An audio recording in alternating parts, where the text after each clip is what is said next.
Hello বন্ধুরা, welcome to my channel. আমার চ্যানেলের আরও একটা নতুন ব্লগে তোমাদের সকলকে স্বাগত জানাচ্ছি। শুভ Rathyatra to all of you. আজকের দিনটা তোমাদের খুব ভালো কাটুক। আর এটা রথের দিনের করা ভিডিও। আর আমি জানি অনেক দিনই ভিডিও দিতে পারিনি, আসলে শরীরটাও সেভাবে ভালো ছিল না, ছেলেরও পরীক্ষা শুরু হয়েছে, তাই একটু চাপ পড়ে গেছিলো, তো সেই জন্য অনেক দিন আমি ভিডিওটা দিতে পারিনি।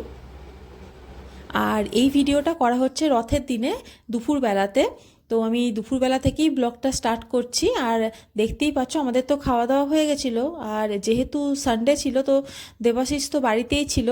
আর এখন ছেলেটাও ঘুমাচ্ছে, আর আমি এখন শুরু করেছি রথ সাজাতে। আসলে এর আগের বছর অবধিও আমাদের কাছে রথ ছিল না, কিন্তু আমার দিদির বাড়িতে এই রথ উৎসবটা খুব ভালো করে পালন করা হয়। মানে ওদের বাড়িতে বেশ রথ আছে, ওটাকে সাজানো হয়। তো আগের বারে কি ভিডিও কলে দেখে তো ও আমার দিদিকে বলছে যে কচি আমারও একটা রথ চাই এই রকম। তো সঙ্গে সঙ্গে মানে দিদির কাছে ওর যত আবদার, তো সঙ্গে সঙ্গে দিদি এই লোহার রথটাকে একদম কলকাতা থেকে আমার জামাইবাবু মথুরাতে পাঠিয়ে দেয় কুরিয়ার করে। মানে এত ভারী জিনিসটাকে ওখান থেকে পাঠিয়েছিল, তো ওই জন্য এটাকে এবার সাজালাম। আর কিচেনটাকে ভালোভাবে পরিষ্কার করে আমি ঠাকুরের বাসনগুলোকেও বের করে নিয়েছিলাম। একটু পায়েস করব, মানে রথের দিন আমি প্রতিবারই পায়েস করি, আর আজকে ঠাকুরকেও একটু দেব পায়েস। তো ওই জন্য ঠাকুরের বাসনগুলোকে বের করে নিচ্ছিলাম। তো একটু পায়েস আর একটু সুজি বানাবো আমি। আর এবারে রথের দিনটা খুব ভালোই পড়েছে, রবিবার আছে, দেবাশিসও বাড়িতে আছে। আর এবছর না আমাদের টাউনশিপে খুব সুন্দর করে রথটা পালন করা হবে। মানে আমাদের টাউনশিপের ভেতরে যে মন্দিরটা আছে, তো ওখানে না মোটামুটি সব ঠাকুরেরই মূর্তি আছে, কিন্তু জগন্নাথ দেবের কোনো মূর্তি ছিল না। তাই এবছর মানে এখানে তো অনেক জায়গার থেকে লোকেরা থাকে, তো যে উড়িয়া কমিটি আছে, তো ওনারা সবাই মিলে এখানে জগন্নাথ দেবের মূর্তি প্রতিষ্ঠা করেছেন। মানে 2-3 মাস আগেই প্রতিষ্ঠা করা হয়েছিল মূর্তি। তাই এবছর প্রথম আমাদের টাউনশিপে রথ বেরোচ্ছে। তো আমরা তো দেখতেই পাচ্ছ রেডি হয়ে গেছি। আর ওর তো খুব আনন্দ, ওর তো একটা ঘুমও হয়ে গেছে বিকালবেলাতে, পাঞ্জাবি পরে একদম রেডি। আর এই পাঞ্জাবিটা না আমার মা ওকে দিয়েছিল, তো তাদের দুজনাকেই পাঞ্জাবি পরানো হয়েছে। আর আমিও রেডি হয়ে গেছি। এবার আমরা যাচ্ছি ওখানে মন্দিরের কাছে, ওখান থেকেই রথটা বেরোবে আর টোটাল ইনারটাকে একদম রাউন্ড দেবে। তো দেখতেই পাচ্ছ আমাদের মানে 4:30 থেকে বলেছিল যেতে, তো আমাদের একটু দেরিই হয়ে গেছে 4:30। আর এত ভিড় হয়ে গেছিলো এখানে।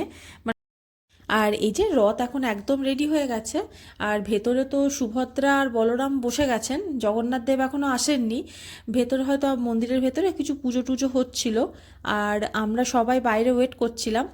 আর সত্যি কথা বলতে কি, বাড়ির থেকে এত দূরে থাকি, মাঝে মাঝে খারাপ তো লাগে এই উৎসব অনুষ্ঠানের দিনগুলোতে, কিন্তু আবার এই ধরনের টাউনশিপে থাকার একটা মানে অ্যাডভান্টেজ আছে বলতে পারো। আসলে এইখানে তো বিভিন্ন মানে স্টেট থেকে সবাই আসে কাজের সূত্রে। এবার সকলে কি সমস্ত উৎসবে বাড়ি যেতেও পারে না, তাই সকলেই চায় যে নিজেদের যেগুলো মেন ফেস্টিভ্যাল সেগুলোকে যাতে ভালো করে পালন করতে পারে। যেমন বাঙালিরা মানে দুর্গা পুজোটা আমরা করে থাকি, কালী পুজোটা হয়, তারপরে লক্ষ্মী পুজোও হয়, এখানে সরস্বতী পুজো হয়। তারপরে এই যে জন্মাষ্টমীর সময় তো প্রচণ্ড, এখানে যেহেতু মথুরা প্রচণ্ড ধুমধাম করে পালন করা হয়। গণেশ চতুর্থীতে মহারাষ্ট্রের যারা মহারাষ্ট্রিয়ান ওনারা গণেশ চতুর্থীতে গণেশ পুজো তো দারুণ করেন। তারপরে এবছর থেকে তো আবার উড়িয়া সমাজ এই রথযাত্রা শুরু করেছেন। তো এত ভালো লাগে এখানে থাকতে, মানে সমস্ত এই নতুন নতুন জিনিসগুলোকে কি এক্সপিরিয়েন্স করা যায়, নিয়মগুলো দেখতে পারি সামনের থেকে, সকলের সাথে দেখা হয়। আর টাউনশিপের লোকেদের না প্রচণ্ড এই বিষয়ে মানে এন্থু। এই যে কত ভিড়, মানে বিকালবেলায় এত গরম কিন্তু তাও কত ভিড়। আর এই যে দেখতেই পাচ্ছ এই আমাদের পাশে থাকে একটা পুচকু, কি কিউট দেখতে, ওকে নিয়েও একটু আমি ভিডিও করেছি। अनंत कोटि ब्रह्मांड का भगवान श्री जगन्नाथ जी का रथ यात्रा के लिए हम सब यहाँ हैं। आज इनका रथ यात्रा हम इस इनर सर्कल से लेके उनकी मौसी मां मंदिर के घर तक जाएंगे। आप सबको पता है ना आज रथ यात्रा क्यों होता है। जगन्नाथ जी साल में एक बार अपने भक्तगण को दर्शन देते हैं और वो जाते हैं अपने मौसी के घर। और आज हम उनके जो उनका रीति नीति सब एक साथ सब लोग मिलके उनको लेके जाएंगे अपनी मौसी के घर। हम सब बोलेंगे जय जगन्नाथ, जय जगन्नाथ। भगवान पूरी से रहकर भी हमारे यहाँ पर आत्मा प्रवेश करेंगे। बोलिए जोर से जय जगन्नाथ।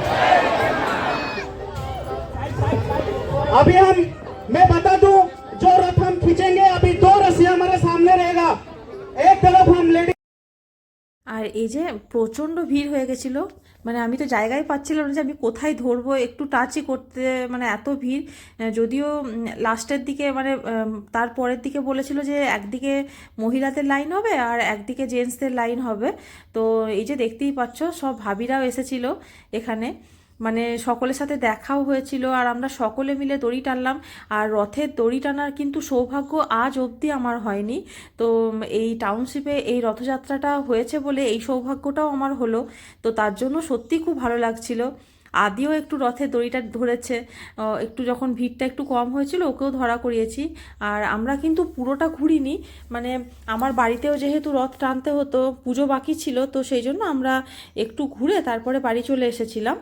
আর এই যে ভিড় তো দেখতেই পাচ্ছ যে কি অবস্থা, যেহেতু বিকালবেলায় ছিল তাই সকলেই এসেছিল। আর টাউনশিপে মানে সকলে কিন্তু যে কোনো অনুষ্ঠানে এইভাবেই কিন্তু ভিড় হয়।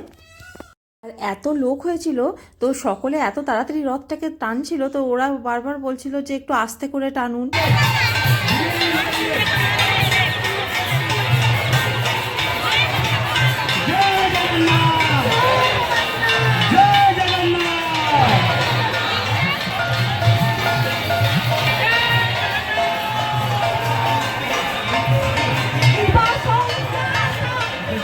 चाल देगी देगी जी बसंगा तो करे रथ टोना है बसे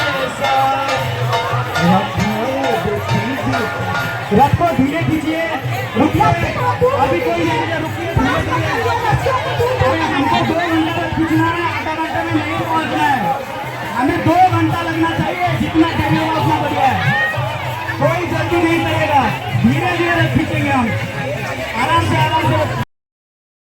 আর এই যে ও তো কি ভয়ে ভয়ে ধরেছে দড়িটাকে, যে ভিড়ের মধ্যে আবার যদি আমি হারিয়ে যাই, ও বারবার এরকম দেখছে আমাকে আর ধরেছিল। আর আমরাও একটু সাথে সাথে চলেছিলাম, তারপরে আমরাও বাড়ি ফিরে এসেছিলাম, কারণ আদিত্য পরীক্ষা চলছে, এবার কালকে আবার পরীক্ষা আছে, বাড়িতে পুজোও ছিল, আবার ওর পরীক্ষার জন্য একটু রিভিশনও করানোর ছিল। আবার সন্ধ্যাবেলাতে এখানে ভান্ডারাও খাইয়েছে, মানে এখানে দুর্গাপুজোতেও যেমনি খাওয়ানো হয়, আবার এই যে পাঞ্জাবিদের যখন অনুষ্ঠান হয় তখনও কিন্তু এখানে পাঞ্জাবিরাও বছরে একবার খাওয়ায়। আবার এবছর থেকে তো উড়িয়া সমাজ শুরু করলো, তো এই সন্ধেবেলাতে আবার ভান্ডারাও আছে। তো আমরা তো সন্ধেবেলায় যাব না, আমরা একটু পরেই যাবো। আর ভিড় দেখতেই পাচ্ছি, কিন্তু মাথায় আর মাথায় দেখা যাচ্ছে এত অবস্থা, মানে ভিড় ছিল। আর সেদিন গরম ছিল, কিন্তু যাই হোক এবার সন্ধ্যাবেলাতে, মানে সন্ধ্যা নয় এখন রাতই হয়ে গেছিলো, প্রায় 9টা বেজে গেছিলো। আর আমরা এই যে ভান্ডারা খেতে এসেছি, ভালোই খাইয়েছিল, লুচি, তারপরে ছোলার ডাল, মিক্সড ভেজ, আর ছিল ভাত, পায়েস, অনেক কিছু ছিল। আর ছিল পনির আর চানা মশলা দিয়ে একটা সবজি করেছিল, ওটাও ভালো ছিল। তো আদিও একটু লুচি খেয়েছে ভোগের, ব্যাস।